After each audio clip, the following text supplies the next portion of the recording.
আমার নাম নাইস রহমান শেখ। আমি মুর্শিদাবাদ থেকে এসেছিলাম।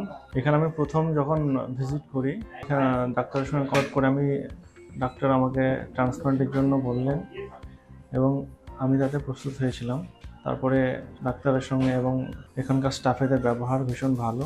আর আমি এর নিউরোপসের ব্যাপারে আমি ইউটিউব থেকে জানতে পারি এবং সেখান থেকে অ্যাড্রেস করে আমি এখানে আসি। তো গতকালকে আমার ট্রান্সপ্লান্ট হয়েছে।